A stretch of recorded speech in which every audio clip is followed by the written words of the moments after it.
નમસ્કાર મિત્રો, દેશ અને દુનિયાના તાજા અને મહત્વના સમાચારમાં તમારું સ્વાગત છે। મિત્રો, સૌપ્રથમ ખેડૂત સમાચાર ઉપર એક નજર કરીએ તો પીએમ કિસાનના લાભાર્થીઓ માટે ખૂબ જ સારા સમાચાર આવી ગયા છે, કેમ કે કરોડો ખેડૂતોના ખાતામાં આવતા અઠવાડિયે 17મો હપ્તો જાહેર કરી દેવામાં આવશે। હકીકતે સરકારે પીએમ કિસાનનો 17મો હપ્તો જાહેર કરવાની તારીખ ફાઇનલ કરી છે। મિત્રો, પ્રધાનમંત્રી મોદી આવતા અઠવાડિયે એટલે કે 18મી જૂને બનારસથી પીએમ કિસાન યોજનાના 17મા હપ્તાની જાહેરાત કરશે। તેના હેઠળ 9.3 કરોડ ખેડૂતોને લગભગ 20,000 કરોડ રૂપિયાની રકમ આપવામાં આવશે। તમને જણાવી દઈએ કે પીએમ કિસાન સન્માન નિધિ યોજના દુનિયાની સૌથી મોટી ડીબીટી યોજના છે, જેના દ્વારા ખેડૂતોને વાર્ષિક 6,000 રૂપિયાની નાણાકીય સહાય પૂરી પાડવામાં આવે છે।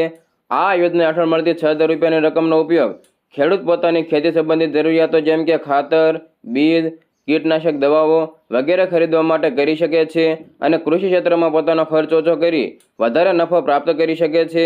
મિત્રો, સતત ત્રીજી વખત ભારતના પ્રધાનમંત્રી પદના શપથ લીધા બાદ નરેન્દ્ર મોદીએ સોમવારે સૌથી પહેલા જે ફાઇલ ઉપર હસ્તાક્ષર કર્યા હતા તે પીએમ કિસાન સન્માન નિધિનો 17મો હપ્તો જાહેર કરવાની તારીખ હતી।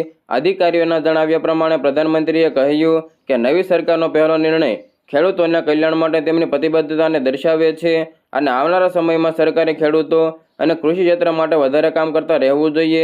મોદીજીએ રવિવારે સાંજે સતત ત્રીજી વખતના ભારતના પ્રધાનમંત્રીના શપથ લીધા હતા। હવે મિત્રો, આગળ વાત કરીએ તો વડાપ્રધાન નરેન્દ્ર મોદીએ ગુરુવારના રોજ જમ્મુ કાશ્મીરમાં સુરક્ષાની સ્થિતિની સમીક્ષા કરવા માટે બેઠક યોજી હતી। આ બેઠકમાં રાષ્ટ્રીય સુરક્ષા સલાહકાર એવા અજીત ડોભાલ અન્ય અધિકારીઓ પણ ઉપસ્થિત રહ્યા હતા। જમ્મુ કાશ્મીર વિસ્તારમાં છેલ્લા કેટલાક દિવસોમાં અનેક આતંકવાદી હુમલા થયા છે। આતંકવાદીઓ છેલ્લા 4 દિવસમાં રિયાસી, કઠુઆ, ડોડા જિલ્લામાં 4 સ્થળો પર હુમલો કર્યો છે, જેમાં એક સીઆરપીએફ જવાન અને 9 તીર્થયાત્રીઓ પણ માર્યા ગયા છે। મિત્રો, 7 સુરક્ષાકર્મીઓ અને અન્ય લોકો પણ ઘાયલ થયા છે। ગુરુવારની બેઠક દરમિયાન વડાપ્રધાને જમ્મુ કાશ્મીરના સુરક્ષાની સ્થિતિ વિશે સંપૂર્ણ માહિતી આપવામાં આવી હતી। તેમના આતંકવાદ વિરોધી પ્રયાસો વિશે પણ સંપૂર્ણ માહિતી આપવામાં આવી હતી। બેઠક દરમિયાન મોદીએ વરિષ્ઠ અધિકારીઓને ભારતની આતંકવાદ વિરોધી ક્ષમતાઓને સંપૂર્ણપણે તૈનાત કરવા માટે વિનંતી કરી। તેમણે ગૃહપ્રધાન અમિત શાહ સાથે સુરક્ષા દળોની તૈનાતી અને આતંકવાદ વિરોધી કામગીરી વિશે પણ વાત કરી હતી। ઉલ્લેખનીય છે કે જમ્મુ કાશ્મીરમાં છેલ્લા 4 દિવસમાં 4 આતંકવાદી હુમલા નોંધાયા છે। કઠુઆમાં સુરક્ષા દળો સાથેની અથડામણમાં 2 શંકાસ્પદ પાકિસ્તાની આતંકવાદીઓને પણ માર્યા ગયા હતા અને તેમની પાસેથી મોટી માત્રામાં હથિયારો અને દારૂગોળો પણ મળી આવ્યો હતો। સેના, પોલીસ, અર્ધલશ્કરી દળોએ પણ ડોડા જિલ્લાના કોટા, ટોપ, ચટ્ટાગલ્લા અને આસપાસના વિસ્તારોમાં સર્ચ ઓપરેશન ફરી શરૂ કર્યું હતું। જ્યારે મંગળવાર અને બુધવારે આતંકવાદીઓ સાથેની અલગ અલગ અથડામણમાં 2 પોલીસ કર્મીઓ સહિત 7 લોકો માર્યા ગયા હતા અને અન્ય કર્મચારીઓ પણ ઘાયલ થયા હતા। મિત્રો, તમને જણાવી દઈએ કે પોલીસે બુધવારે 2 હુમલામાં સામેલ 4 આતંકવાદીઓના સ્કેચ જાહેર કર્યા છે અને તેમની ધરપકડ તરફ દોરી જાય તેવી માહિતી આપવા માટે 20 લાખ રૂપિયાના ઇનામની પણ જાહેરાત કરી છે। આ પહેલા રવિવારે પોલીસે રિયાસી જિલ્લામાં યાત્રાળુઓને લઈ જતી બસ ઉપર હુમલામાં સામેલ આતંકવાદી ઉપર 20 લાખ રૂપિયાના રોકડ ઇનામની જાહેરાત કરી હતી અને તેનો સ્કેચ પણ બહાર પાડ્યો હતો। આ હુમલામાં 9 લોકો માર્યા ગયા હતા અને 41 લોકો ઘાયલ થયા હતા। મિત્રો, અધિકારીઓએ જણાવ્યું છે કે રિયાસી અને રાજૌરી જિલ્લામાં સર્ચ ઓપરેશન ચાલી રહ્યું છે। તેમણે વધુમાં જણાવ્યું કે આતંકવાદીના સ્કેચ સાથે ચહેરાના સામ્યતા ધરાવતા એક વ્યક્તિને બપોરે રિયાસીમાં બસમાંથી અટકાયતમાં લેવામાં આવ્યો હતો અને પૂછપરછ માટે લઈ જવામાં આવ્યો હતો। તેમણે કહ્યું કે રાજૌરીના નાશેરા અને નજીકના પૂંછમાં પણ સર્ચ ઓપરેશન ચલાવવામાં આવી રહ્યું છે। આતંકવાદી ખતરાની બાતમી મળ્યા બાદ કઠુઆ, સાંબા, જમ્મુ જિલ્લામાં પણ સુરક્ષા દળોને એલર્ટ ઉપર રાખવામાં આવ્યા છે। હવે મિત્રો, ત્રીજી વખત પ્રધાનમંત્રી બન્યા બાદ પીએમ મોદીના પ્રથમ વિદેશ પ્રવાસ ઉપર એક નજર કરીએ તો પીએમ મોદી હાલ ઇટાલીના પ્રવાસે છે। G7 સમિટ 13થી લઈને 15 જૂન દરમિયાન ઇટાલીના એપોલિયા ક્ષેત્રમાં વૈભવી બોર્ગો એગ્નાઝિયા રિસોર્ટમાં થઈ રહી છે। પીએમ મોદી ઇટાલીના પીએમ એવા જોર્જિયા મેલોનીના આમંત્રણ ઉપર સમિટમાં ભાગ લેવા માટે પહોંચ્યા છે। અગાઉ વડાપ્રધાન મોદીએ કહ્યું હતું કે તેઓ ખુશ છે કે સતત ત્રીજા કાર્યકાળમાં તેમની પ્રથમ રાજકીય મુલાકાત G7 સમિટ માટે ઇટાલીની છે। તેમણે વધુમાં કહ્યું કે તેઓ G7 સમિટમાં આઉટરીચ તંત્રને પણ સંબોધિત કરશે। મિત્રો, તમને જણાવી દઈએ કે G7 સમિટમાં ભાગ લેવા માટે વડાપ્રધાન નરેન્દ્ર મોદી ગુરુવારે મોડી રાત્રે એટલે કે સ્થાનિક સમય ઇટાલીના અપુલિયા પહોંચ્યા હતા। ભારતને આઉટરીચ કન્ટ્રી તરીકે અહીં આમંત્રણ આપવામાં આવ્યું છે। પીએમ મોદી જેવા જ એપુલિયાના બેનસિટી એરપોર્ટ પહોંચ્યા હતા. ત્યાં ઇટાલીના ભારતના રાજદૂત વાણીરાવ અન્ય અધિકારીઓએ પણ તેમનું સ્વાગત કર્યું હતું. મિત્રો, G7માં America, Britain, France, Italy, Germany, Canada, Japan જેવા દેશો સામેલ છે. મિત્રો, તેમણે ઇટાલીની તેમની અગાઉની મુલાકાત અને વડાપ્રધાન જ્યોર્જિયા મેલોનીની ભારતની મુલાકાતોને યાદ કરી હતી. જેમણે દ્વિપક્ષીય સંબંધોને વધારવામાં મહત્વપૂર્ણ યોગદાન આપ્યું છે. અમે ભારત અને ઇટાલીની વ્યૂહાત્મક ભાગીદારીને મજબૂત કરવા અને ઇન્ડો પેસિફિક અને ભૂમધ્યમાં પ્રદેશોમાં સહયોગ વધારવા માટે પ્રતિબદ્ધ છીએ. G7 સમિટમાં ભારતની 11મી અને પીએમ મોદીની સતત 5મી ભાગીદારી છે. પીએમ મોદી તેમના ઇટાલિયન સમકક્ષ સાથે દ્વિપક્ષીય બેઠક કરે તેવી પણ શક્યતા રહેલી છે. હવે મિત્રો, આગળ વાત કરીએ તો હાલ મેડિકલમાં પ્રવેશ માટેની પરીક્ષા એટલે કે નીટ યુજીમાં પેપર લીકનો મુદ્દો ગુંજી ઉઠ્યો છે. નેશનલ ટેસ્ટિંગ એજન્સી એટલે કે NTAએ 4 જૂનના રોજ નીટ યુજીનું પરિણામ જાહેર કર્યું હતું. જે પછી પેપર લીક થયું હોવાના આરોપો લાગ્યા હતા. હવે આને લઈને કેન્દ્રીય શિક્ષણ મંત્રી એવા ધર્મેન્દ્ર પ્રધાનનો ખુલાસો સામે આવ્યો છે. મિત્રો, ધર્મેન્દ્ર પ્રધાને એવું કહ્યું કે નીટ પરીક્ષાનું પેપર લીક થયું નથી. અત્યાર સુધીમાં નીટ પરીક્ષામાં કોઈપણ પ્રકારની ગેરરીતિ, ભ્રષ્ટાચાર અથવા પ્રશ્નપત્ર લીક થવાનો કોઈ નક્કર પુરાવા મળ્યા નથી. આ સાથે સંબંધિત તમામ તથ્યો સુપ્રીમ કોર્ટ સમક્ષ છે અને વિચારણા હેઠળ છે. મિત્રો, NTAએ સુપ્રીમ કોર્ટને કહ્યું કે નીટ યુજી 2024ના 1563 ઉમેદવારોને ગ્રેસ માર્ક્સ આપવાનો નિર્ણય રદ કરવામાં આવ્યો છે અને તેમને 23 જૂને ફરીથી પરીક્ષા આપવાનો વિકલ્પ મળશે. મિત્રો, કોંગ્રેસના આક્ષેપોનો જવાબ આપતા તેમણે કહ્યું હતું કે વિપક્ષ મુદ્દા વગરનો છે. આવા સંવેદનશીલ મુદ્દાઓ પર વિપક્ષ હકીકતો જાણ્યા વિના માત્ર જૂઠાણા ફેલાવી રહ્યો છે. કોંગ્રેસ પોતાની ક્ષુદ્ર રાજનીતિ માટે દેશના ભવિષ્ય સાથે રમત રમી રહી છે. નીટ પરીક્ષામાં ગ્રેસ માર્કના વિવાદ વચ્ચે NTAએ મોટો નિર્ણય લીધો હતો. કેન્દ્ર સરકારે ગુરુવારે સુપ્રીમ કોર્ટને જણાવ્યું કે 1563 વિદ્યાર્થીઓને આપવામાં આવેલા ગ્રેસ માર્ક પાછા ખેંચવામાં આવી રહ્યા છે.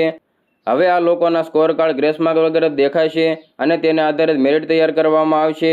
આ સિવાય ગ્રેસ માર્ક મેળવનારા વિદ્યાર્થીઓ ફરી પરીક્ષા આપવા માંગતા હોય તો તેઓ 23મી જૂને પરીક્ષા આપી શકે છે. કેન્દ્ર સરકારના વકીલે કોર્ટમાં જણાવ્યું કે આ પરીક્ષાનું પરિણામ પણ 30 જૂને જાહેર કરવામાં આવશે. એટલું જ નહીં, આ 1563 વિદ્યાર્થીઓ પાસે પરીક્ષામાં નહીં બેસવાનો પણ વિકલ્પ હશે. જે વિદ્યાર્થીઓ પરીક્ષામાં હાજર ન હતા તેઓ ગ્રેસ માર્ક દૂર કર્યા પછી તૈયાર કરેલા સ્કોર કાર્ડ સાથે કાઉન્સેલિંગમાં હાજર થશે. 30મી જૂને પરિણામ જાહેર થયા બાદ પરીક્ષા આપનારા વિદ્યાર્થીઓ માટે નવું સ્કોર કાર્ડ તૈયાર કરવામાં આવશે. મિત્રો, કોંગ્રેસના પ્રેસિડેન્ટ ખડગેએ નીટની પરીક્ષામાં ગડબડ, ગોટાળા થયા હોવાનો આરોપ લગાવ્યો છે. ખડગેએ કહ્યું કે નીટ પરીક્ષામાં માત્ર ગ્રેસ માર્કની સમસ્યા નથી, ધાંધલી છે, પેપર લીક થઈ રહ્યું છે, ફરિયાદો થઈ છે. નીટ પરીક્ષામાં 24 લાખ વિદ્યાર્થી અને છાત્રાઓનું ભવિષ્ય મોદી સરકારના કારોબારીઓથી દાવ ઉપર લાગેલું છે. મિત્રો, એક્ઝામ સેન્ટર અને કોચિંગ સેન્ટરમાં નેક્સસ બને છે. એક પેસે પેપર લોની મોટી રમત પણ ચાલી રહી છે. મિત્રો, સમાચારમાં આગળ વધીએ તો બનાસકાંઠા બેઠક ઉપરથી લોકસભાની ચૂંટણી જીતતા ગેનીબેન ઠાકોરે ધારાસભ્ય પદેથી રાજીનામું આપ્યું છે. મિત્રો, ગુજરાતની 26 લોકસભા બેઠકમાંથી 25 બેઠકો ઉપર ભાજપની ભવ્ય જીત થઈ હતી, જ્યારે એક બેઠક કોંગ્રેસના ફાળે ગઈ હતી. મિત્રો, બનાસકાંઠા બેઠક ઉપરથી ગેનીબેન સાંસદ બનતા ધારાસભ્ય પદેથી રાજીનામું આપી દીધું છે. ગેનીબેન વાવ વિધાનસભા બેઠકના ધારાસભ્ય હતા. હવે વાવ બેઠક ઉપર પેટા ચૂંટણીમાં કોંગ્રેસ કયા નેતાને ઉતારશે તેને લઈને ચર્ચાઓ શરૂ થઈ ગઈ છે. મિત્રો, તમને જણાવી દઈએ કે સાંસદ બનતા ગેનીબેન ઠાકોર વાવના ધારાસભ્ય પદેથી રાજીનામું આપી દીધું છે. આ બેઠક ખાલી પડતા 6 મહિનાની અંદર વાવ વિધાનસભા બેઠકની પેટા ચૂંટણી પણ યોજવામાં આવશે. આ બેઠક ઉપર કોંગ્રેસ કોને ટિકિટ આપશે તેને લઈને અટકળો ચાલી રહી છે. અહેવાલોના જણાવ્યા પ્રમાણે કોંગ્રેસ જાતિગત સમીકરણોને ધ્યાનમાં રાખીને થરાદના પૂર્વ ધારાસભ્ય એવા ગુલાબસિંહ રાજપૂતને વાવ બેઠક ઉપરથી ટિકિટ આપી શકે છે. આ ઉપરાંત ઠાકરસિંહ રબારીનું નામ પણ ચર્ચાઈ રહ્યું છે, જે વાવ તાલુકાના પૂર્વ કોંગ્રેસના પ્રમુખ રહી ચૂક્યા છે. મિત્રો, પાકિસ્તાન બોર્ડરથી માત્ર 30 કિમી દૂર આવેલા બનાસકાંઠા લોકસભા બેઠકમાં ભારે જંગ જામ્યો હતો. ગુજરાતની આ લોકસભા બેઠક ઉપર 2 મહિલાઓ સામસામે હતી. કોંગ્રેસના ગેનીબેન ઠાકોર અને ભાજપના રેખાબેન ચૌધરી વચ્ચે લડાઈ હતી અને અંતે ગેનીબેને બાજી મારતા 62 વર્ષ બાદ બનાસકાંઠાને મહિલા સાંસદ મળ્યા છે. 1962માં પ્રથમ વખત બનાસકાંઠા બેઠક ઉપરથી મહિલાને સંસદમાં જવાનો મોકો મળ્યો હતો. 1962માં જોહરાબેન ચાવડા કોંગ્રેસની ટિકિટ ઉપર સાંસદ તરીકે ચૂંટાયા હતા. મિત્રો, ગેનીબેનનું પૂરું નામ ગેનીબેન નાગાજી ઠાકોર છે. તેઓ કોંગ્રેસમાં સક્રિય મહિલા રાજકારણી છે. તેમણે ધોરણ 12 સુધીનો અભ્યાસ કર્યો છે. 2012ની ગુજરાત વિધાનસભાની ચૂંટણીમાં વાવ વિધાનસભા મતવિસ્તારમાંથી તેમણે ઉમેદવારી નોંધાવી હતી, પરંતુ તેમાં તેમનો પરાજય થયો હતો. આ પછી ફરી એકવાર 2017માં તેમણે વાવ મતવિસ્તારમાંથી કોંગ્રેસ પક્ષના ઉમેદવાર તરીકે ગુજરાત વિધાનસભાની ચૂંટણી લડી હતી અને 6,655 મતની રસાકસીથી જીત મેળવી હતી. વર્ષ 2022ની ગુજરાત વિધાનસભાની ચૂંટણીમાં તેઓ ફરીથી વાવ બેઠક ઉપરથી ચૂંટાયા હતા. હવે મિત્રો આગળ વાત કરીએ તો કર્ણાટકના પૂર્વ મુખ્યમંત્રી યેદિયુરપ્પાની મુશ્કેલીમાં વધારો થઈ શકે છે, કેમ કે બેંગલુરુની એક કોર્ટે યેદિયુરપ્પા વિરુદ્ધ ધરપકડ વોરંટ જાહેર કર્યું છે. મિત્રો તેમની સામે આ વોરંટ પોક્સો કેસ હેઠળ જાહેર કરવામાં આવ્યો છે. મિત્રો મહત્વપૂર્ણ છે કે સગીરાની માતાએ 14 માર્ચે સદાશિવનગર પોલીસ સ્ટેશનમાં યેદિયુરપ્પા વિરુદ્ધ ફરિયાદ નોંધાવી હતી. ફરિયાદના આધાર ઉપર પોલીસે સિનિયર ભાજપના નેતા ઉપર પોક્સો અધિનિયમ અને આઈપીસીની કલમ 354 યૌન શોષણ હેઠળ કેસ નોંધ્યો હતો. બાદમાં કેસને CIDને સોંપવામાં આવ્યો હતો. સગીરાની માતાએ આરોપ લગાવ્યો છે કે ઘટના 2 ફેબ્રુઆરીએ બની હતી, જ્યારે તે છેતરપિંડીના કેસમાં યેદિયુરપ્પા પાસે મદદ માંગવા ગઈ હતી. જોકે મહિલાના આરોપોને ભાજપના નેતાએ ખોટા ગણાવ્યા હતા. મિત્રો 80 વર્ષના ભાજપના નેતા 3 વખત કર્ણાટકના મુખ્યમંત્રી રહી ચૂક્યા છે. યેદિયુરપ્પા 2008થી લઈને 2011 વચ્ચે મે 2018માં કેટલાક સમય માટે રાજ્યની કમાન સંભાળી હતી. 2019થી 2021 સુધી કર્ણાટકના મુખ્યમંત્રીના રૂપમાં કામ કર્યું હતું અને 2021માં તેમણે રાજીનામું આપ્યું હતું. મિત્રો સમાચારમાં આગળ વધ્યા તો 18મી લોકસભાના પ્રથમ સત્રના 2 દિવસ બાદ 26 જૂને નવા અધ્યક્ષની ચૂંટણી યોજાવાની છે. સરકારી અખબારી યાદીમાં જણાવાયું છે કે સરકારી વ્યવસ્થાની આવશ્યકતાઓને આધારે સૂત્ર બુધવાર 3 જુલાઈ 2024ના રોજ સમાપ્ત થવાની અપેક્ષાઓ છે. મિત્રો આગામી લોકસભાની સત્રમાં તમામ ચૂંટાયેલા સાંસદો પણ શપથ લેશે. રાષ્ટ્રપતિ દ્રૌપદી મુર્મુ 27 જૂનના રોજ લોકસભા અને રાજ્યસભાની સંયુક્ત બેઠકને સંબોધિત કરશે અને આગામી 5 વર્ષ માટે નવી સરકારના રોડમેપની તૈયારીઓ કરવામાં આવશે. મિત્રો તમને જણાવી દઈએ કે લોકસભાના અધ્યક્ષપદ માટે સભ્યની દરખાસ્ત કરવી એ આવશ્યક છે. એક સભ્ય બીજા સભ્યના નામનો પ્રસ્તાવ મૂકે છે અને અન્ય સભ્ય તેમનું સમર્થન કરે છે. આવી અનેક દરખાસ્તો હોઈ શકે છે. તમામ દરખાસ્તો પ્રાપ્ત કર્યા પછી સંસદ સચિવાલય તમામ નામાંકિત ઉમેદવારોના નામ ધરાવતી સૂચના પણ જારી કરે છે. મિત્રો જો એક કરતાં વધુ ઉમેદવારો હોય તો ચૂંટણીનું આયોજન કરવામાં આવે છે. આ ચૂંટણી સામાન્ય રીતે લોકસભાની બેઠક દરમિયાન થાય છે. બધા સભ્યો મતદાન કરે છે. મતદાનમાં સભ્યો ગુપ્ત મતપત્ર દ્વારા તેમને મત આપે છે. મતગણતરી પછી જે ઉમેદવારને સૌથી વધુ મત મળે છે તે લોકસભાના અધ્યક્ષ તરીકે જાહેર કરવામાં આવે છે. જો એક જ ઉમેદવાર હોય તો તેને લોકસભાના અધ્યક્ષ તરીકે બિનહરીફ જાહેર કરવામાં આવતા હોય છે. હવે મિત્રો આગળ વાત કરીએ તો ભારતીય જનતા પાર્ટીએ 3 રાજ્યોમાં આગામી પેટા ચૂંટણી માટે ઉમેદવારોની યાદી જાહેર કરી દીધી છે. હિમાચલ પ્રદેશ, મધ્યપ્રદેશ, ઉત્તરાખંડમાં યોજાનારી વિધાનસભાની પેટા ચૂંટણી માટે ભાજપે ઉમેદવારોના નામની જાહેરાત કરી દીધી છે. ભાજપે હિમાચલ પ્રદેશના દેહરાથી હોશિયારસિંહ, હમીરપુરથી આશીષ શર્મા અને નાગલગઢથી કૃષ્ણલાલ ઠાકોરના નામની જાહેરાત કરી છે. મિત્રો તમને જણાવી દઈએ કે મધ્યપ્રદેશની અમરવાડા બેઠક ઉપરથી ભાજપે કમલેશ શાહને ટિકિટ આપી છે, જ્યારે રાજેન્દ્રસિંહ ભંડારીને ઉત્તરાખંડની બદ્રીનાથ સીટ માટે અને કતરસિંહ બડાનાને મેંગલોર સીટ માટે ઉમેદવાર બનાવવામાં આવ્યા છે.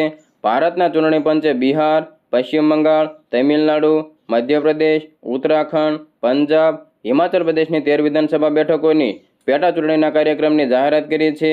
જે વિધાનસભા બેઠકો માટે પેટા ચૂંટણી યોજાવાની છે તેમાં પશ્ચિમ બંગાળની 4 બેઠકો, હિમાચલ પ્રદેશની 3 બેઠકો, ઉત્તરાખંડની 2 બેઠકોનો સમાવેશ થાય છે.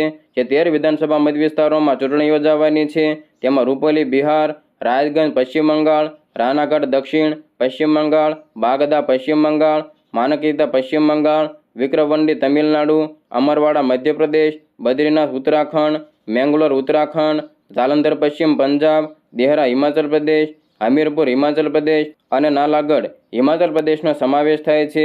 મિત્રો ચૂંટણી પંચ દ્વારા જાહેર કરાયેલા નિવેદનમાં 13 વિધાનસભા ક્ષેત્રોની વિશે માહિતી આપવામાં આવી હતી કે ચૂંટણી યોજાવાની છે. ચૂંટણી પંચે જણાવ્યું હતું કે આ મત વિસ્તારોમાં ચૂંટણી માટે જાહેરનામું 14 જૂને જાહેર કરવામાં આવશે, જ્યારે ઉમેદવારી પત્ર ભરવાની છેલ્લી તારીખ 21મી જૂન છે. બેલેટ પેપરની ચકાસણી 24 જૂને થશે અને ઉમેદવારી પત્રો પાછા ખેંચવાની તારીખ 26 જૂન છે. વધુમાં ચૂંટણી પંચે જણાવ્યું છે કે તમામ મત વિસ્તારોમાં 10 જુલાઈના રોજ મતદાન થશે અને મતગણતરી 13 જુલાઈના રોજ યોજવામાં આવશે.